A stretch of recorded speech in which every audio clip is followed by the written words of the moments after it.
मैं हेमंत बघेल आप सभी का बहुत बहुत स्वागत करता हूं मेरे इस YouTube चैनल में।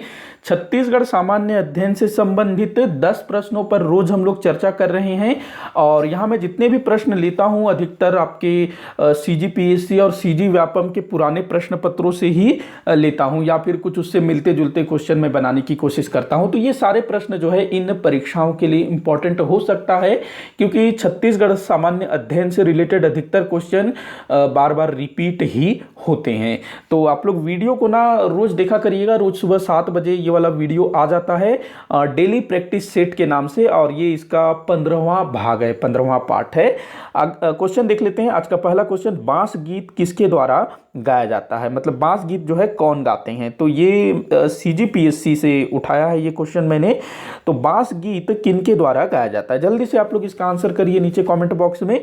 तो राउत जो हमारे यादव बंधु हैं उनके द्वारा बांस गीत गाया जाता है। अगला क्वेश्चन हम लोग देखते हैं, दाहिया किस जनजाति द्वारा किया जाने वाला स्थानांतरित कृषि है? तो देखिएगा जो जनजातीय लोग हैं ना हमारे छत्तीसगढ़ में, जो आदिवासी लोग रहते हैं, उनकी जो संस्कृति है, परंपरा है, उससे रिलेटेड काफी सारे क्वेश्चन पूछे जाते हैं। और जनजातियों की एक परंपरा होती है स्थानांतरित कृषि, स्थान बदल बदल करके ये लोग खेती करते हैं। तो आपको बताना है कि ये जो दाहिया नाम का स्थानांतरित कृषि है ये किस जनजाति द्वारा किया जाता है। तो जल्दी से आप लोग नीचे कमेंट बॉक्स में इसका आंसर करिए। तो देखिएगा जो अबुझमाड़ियाँ हैं ये लोग करते हैं पेद्दा। इनके द्वारा जो स्थानांतरित कृषि की जाती है उसको क्या बोलते हैं? पेद्दा। अबुझमाड़ियाँ कहाँ निवास करते हैं? नारायणपुर जिले में। और अबुझमाड़ियाँ जो हैं गोंड जनजाति की उपजाति है। उसके बाद देखिएगा पहाड़ी कोरवा, पहाड़ी कोरवा ये क्या करते हैं? इनके द्वारा जो स्थानांतरित कृषि है वो कहलाती है देवारी। क्या कहलाती है? देवारी। उसके बाद देखिएगा बैगा, बैगा जनजाति में जो स्थानांतरित कृषि होता है उसको कहते हैं बेवार। बेवार मतलब आपका आंसर क्या होगा? कमार। ये जो है दाहिया नामक स्थानांतरित कृषि करती है, दाहिया। अब एक और चीज ध्यान रखना कि ये जो अबुझमाड़िया है, पहाड़ी कोरवा है, कमार है, बैगा है, ये सब के सब विशेष पिछड़ी जनजाति के अंतर्गत आते हैं। टोटल 5 विशेष पिछड़ी जनजातियां हैं ना, उनमें से ये 4 हैं। इनके अलावा एक और है बिरहोर। तो ये 5 जनजातियां विशेष पिछड़ी जनजातियां हैं। और हमारे छत्तीसगढ़ राज्य सरकार द्वारा पंडो और भुजिया जनजाति को भी विशेष पिछड़ी जनजाति का दर्जा दिया गया है। आगे बढ़ते हैं, अगला क्वेश्चन देखते हैं। भारत छोड़ो आंदोलन के समय छत्तीसगढ़ के नेताओं को मलक्कापुर स्टेशन से गिरफ्तार किया गया। निम्न में से कौन सा नेता नहीं था? तो देखिएगा ये जो नेतागण थे ना ये सब के सब गए थे भाई कांग्रेस के अधिवेशन में शामिल होने, जो वर्धा में होना था। अपना क्या कहते हैं, जो महात्मा गांधी जी ने वहीं से भारत छोड़ो आंदोलन का प्रस्ताव पारित किया था ना, तो ये लोग जो है उस अधिवेशन से वापस लौट रहे थे। और ये 1942 का समय था, 8 अगस्त। तो प्रस्ताव पारित हो जाता है 8 अगस्त 1942 को कि भारत छोड़ो आंदोलन करना है। तो इससे जो अंग्रेज हैं वो बौखला जाते हैं और क्या करते हैं, जितने भी बड़े बड़े नेता होते हैं देश में, चाहे वो महात्मा गांधी हो, पंडित जवाहरलाल नेहरू हो, सरदार वल्लभ भाई पटेल हो, या फिर जो राज्य स्तर के, जो स्टेट लेवल के जो उस समय बड़े बड़े नेता थे, जैसे कि हमारे राज्य में भी थे काफी सारे, पंडित रविशंकर शुक्ल जी हो गए, महंत लक्ष्मी नारायण जी हो गए, खूबचंद बघेल जी हो गए, प्यारेलाल जी हो गए। तो इस तरह के तमाम नेताओं को गिरफ्तार करने की प्रक्रिया शुरू की जाती है। तो इस प्रक्रिया में देश के तमाम बड़े बड़े नेता गिरफ्तार कर लिए जाते हैं। और हमारे छत्तीसगढ़ के कुछ नेता जैसे कि पंडित रविशंकर शुक्ल जी, महंत लक्ष्मी नारायण जी, डॉक्टर खूबचंद बघेल जी, इनके अलावा घनश्याम सिंह गुप्त जी, यति यतन लाल जी, ये सब जो हैं इस अधिवेशन में शामिल होने गए हुए थे। अब जब ये लोग वापस आ रहे थे ना, तो मलक्कापुर करके एक स्टेशन है, रेलवे स्टेशन, तो वहां इनको गिरफ्तार कर लिया जाता है। किन किन को गिरफ्तार किया जाता है? तो इन तीनों को गिरफ्तार कर लिया जाता है, साथ में घनश्याम सिंह गुप्त वगैरह भी थे और भी कुछ नेता थे, लेकिन जो ठाकुर प्यारेलाल सिंह थे ये इसमें शामिल नहीं थे। तो आपका आंसर क्या हो जाएगा? द। कौन नेता नहीं था ये पूछ रहा है, तो द आपका आंसर होगा। अगला क्वेश्चन है, मातर त्योहार किनके द्वारा मनाया जाता है? मातर त्योहार। तो भाई ये जो मातर त्योहार है ना ये हमारे यादव बंधुओं द्वारा मनाया जाता है, मतलब कि राउत लोगों के द्वारा इसको मनाया जाता है। आगे बढ़ते हैं, अगला क्वेश्चन देखते हैं, कुचनूर की पहाड़ियां किस लिए प्रसिद्ध है? कुचनूर की पहाड़ियां, तो ये जो कुचनूर की पहाड़ियां, सबसे पहले तो आप इसका आंसर बताइए मुझे नीचे कमेंट बॉक्स में। तो जो कुचनूर की पहाड़ियां हैं ये बीजापुर जिले में है, मतलब कि बस्तर क्षेत्र में, बीजापुर जिले में है कुचनूर की पहाड़ियां। और ये किस लिए विख्यात है? कोरंडम के लिए विख्यात है। किस लिए? कोरंडम। तो इसका आंसर क्या होगा? कोरंडम, अर्थात स इसका उत्तर होगा, श। आगे देखते हैं अगला क्वेश्चन। किस नृत्य के विकास के लिए राजा चक्रधर प्रसिद्ध हैं? तो जो राजा चक्रधर सिंह हैं ये कहाँ के राजा हैं? मतलब अभी तो नहीं है, थे, हो गए, मतलब इनकी डेथ हो चुकी है। तो ये रायगढ़ रियासत के राजा हुआ करते थे और ये जो है संगीत कला प्रेमी थे काफ़ी। संगीत कला नृत्य इन सब चीज़ों की काफ़ी, मतलब ये संरक्षक राजा थे। तो ये ना कथक नृत्य को लेकर के काफ़ी इन्होंने काम किया और कथक नृत्य को बहुत ज़्यादा प्रोत्साहित किया।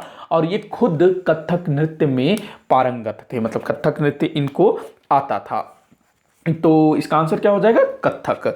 और इन्हीं की स्मृति में रायगढ़ में रायगढ़ महोत्सव भी मनाया जाता है ना प्रतिवर्ष। अगला क्वेश्चन देखते हैं। छत्तीसगढ़ का पहला स्थानीय राजवंश माना जाता है। तो छत्तीसगढ़ में पहला स्थानीय राजवंश किसको माना जाता है? तो इसका आंसर आप लोग जल्दी से बताइएगा, इंपॉर्टेंट है ये क्वेश्चन भी। तो देखिएगा जो राजर्षि तुल्यकुल्य वंश है ना, इसी को छत्तीसगढ़ राज्य का पहला स्थानीय राजवंश माना जाता है, स्थानीय या फिर क्षेत्रीय राजवंश। बाकी जो नल वंश है वो बाद में आए, स्थानीय थे नल वंश भी। पांडु वंश के शासक भी स्थानीय थे, सरभपुरिये भी स्थानीय थे, ये सब बाद में आए इनके बाद। उसके अलावा अगर वाकाटक देता है तो वाकाटक जो है इन्होंने हमारे छत्तीसगढ़ में शासन तो किया काफ़ी पहले से, लेकिन ये लोग जो हैं वाकाटक वंश के जो शासक थे ना, ये मध्य भारत में शासन करते थे। महाराष्ट्र में भी इनका एरिया आता था, महाराष्ट्र हो गया, उसके बाद मध्य प्रदेश, और फिर इन्होंने छत्तीसगढ़ के कुछ क्षेत्रों को भी अपने अधिकार में किया हुआ था। तो ये लोग स्थानीय नहीं थे वाकाटक। बाकी जो मौर्य हो गए, गुप्त हो गए, वो लोग भी छत्तीसगढ़ के स्थानीय नहीं थे। तो ये जो है राजर्षि तुल्यकुल्य वंश छत्तीसगढ़ के स्थानीय राजवंश थे, मतलब यहीं से इनका जो है उत्पत्ति हुआ था। अगला क्वेश्चन देखते हैं। कौन सा नगर प्राचीन समय में मणिपुर के नाम से जाना जाता था? तो किस नगर को प्राचीन समय में मणिपुर बोला जाता था भाई? तो देखिएगा मल्हार जो है ये मलालपत्तनम के नाम से जाना जाता था, मल्हार। सिवरी नारायण को बोला जाता था सबरी नारायण, सबरी नारायण। खल्लारी खल्लावाटिका। रतनपुर को जो है मणिपुर कहा गया, मणिपुर। इसके अलावा इसका नाम हीरापुर भी मिलता है, मणिपुर, हीरापुर, उसके बाद फिर रतनपुर। तो इसका आंसर क्या हो जाएगा? रतनपुर, जो कि कलचुरियों की छत्तीसगढ़ में दूसरी राजधानी थी। पहली कौन सी थी? तो माड़। अगला क्वेश्चन हम लोग देखते हैं।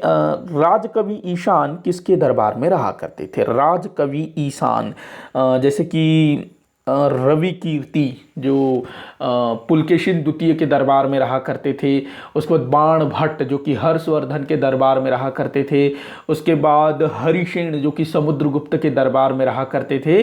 तो ऐसे ही ईशान, कवि ईशान, ये हमारे छत्तीसगढ़ राज्य के किस राजा के दरबार में रहा करते थे? बहुत बड़े ये कवि थे राजकवि ईशान। तो किसके समय में थे भैया? महाशिवगुप्त बालार्जुन जो कि पांडु वंश के थे, और इनके शासन काल को छत्तीसगढ़ में स्वर्ण युग कहा जाता है। तो महाशिवगुप्त बालार्जुन के दरबार में राजकवि के रूप में कौन पदस्थ थे? ईशान, कवि ईशान। अगला क्वेश्चन है जो कि इस वीडियो का आखिरी क्वेश्चन है। सूबा शासनकाल में किस सूबेदार ने अपने स्थान पर अपने प्रतिनिधि को छत्तीसगढ़ भेजना चाहा? तो देखिएगा जो सूबा शासन है ये क्या होता था, जो मराठा शासक थे ये जो है छत्तीसगढ़ में सूबेदारी प्रथा की शुरुआत की थी। और क्या होता था, छत्तीसगढ़ के लिए बोली लगाई जाती थी। जो सबसे ज़्यादा राजस्व वसूल करने का दावा करता उसको छत्तीसगढ़ की सूबेदारी प्राप्त होती थी, और वो व्यक्ति फिर जो है छत्तीसगढ़ में आता था, अपना काम करता था, राजस्व वसूल करता था, और मराठों को उनका हिस्सा देता था, और अपना जो भी फायदा है वो अपने पास रखता था। तो एक सूबेदार हुआ जो खुद न आकर के उसने क्या किया, मतलब उसने बोली तो जीत लिया, बोली लगा लिया कि भैया मैं सबसे ज़्यादा वसूल करके दूंगा, लेकिन उसको काम शुरू करना था। तो उसने क्या किया, खुद वो नागपुर में रुका और अपने स्थान पर अपने एक प्रतिनिधि को छत्तीसगढ़ भेजने की तैयारी की। मतलब देखो, वो जो है मराठों को बोला कि मैं आपको जो है छत्तीसगढ़ से मान लो एक हम लोग ले लेते 10 लाख रुपए, 10 लाख रुपए जो है प्रतिवर्ष वसूल करके दूंगा। अब जो सूबेदार है उसको क्या करना होगा, 10 लाख से ज्यादा वसूलना होगा ना, 12 लाख 15 लाख। अगर मान लो ये 15 लाख वसूल करता है तो 15 लाख में से 10 लाख रुपए वो मराठों को दे देगा, बाकी बचा 5 लाख उसका शुद्ध मुनाफा। तो ये होता था। अब जो ये जो सूबेदार था उसने क्या किया, अपने स्थान पर किसी दूसरे व्यक्ति को हायर किया कि भाई मैं तेरे को जो है इतना इतना रुपया दूंगा, तू छत्तीसगढ़ में जा, वहां जाकर के राजस्व वसूल कर। अब मान ली 10 लाख रुपए तय हुआ है कि 10 लाख रुपए मराठों को देना है और वो जो प्रतिनिधि है उसको 2 लाख रुपए देना है, तो टोटल हो गया 12 लाख रुपए खर्चा एक तरह से। तो अब जो है ये जो सूबेदार है उसको भाई और ज्यादा वसूल करना होगा, 15 से कम 17-18 लाख, ताकि ज्यादा से ज्यादा उसको मुनाफा हो सके। तो उस सूबेदार का नाम क्या था, तो भवानी कालू, भवानी कालू। तो इसी कारण से ना इसको फिर सूबेदारी से हटा दिया गया, सूबेदारी छीन ली गई। तो ध्यान रखो इस चीज को। इसी के साथ आज का ये वीडियो यहीं पर समाप्त होता है। आप मुझे कमेंट करके बताइएगा कि आपसे कितने क्वेश्चन सॉल्व हुए। किसी भी क्वेश्चन में कोई भी डाउट हो या फिर मेरे द्वारा दी गई जानकारी में आप लोगों को डाउट लगता है तो आप लोग नीचे कमेंट बॉक्स में जरूर लिखिएगा ताकि मैं उसका जवाब दे सकूं। वीडियो को अधिक से अधिक शेयर करिएगा और लाइक भी जरूर करिएगा अगर वीडियो अच्छा लगता है तो। चैनल को सब्सक्राइब करिएगा। वीडियो को आखिर तक देखने के लिए बहुत बहुत धन्यवाद।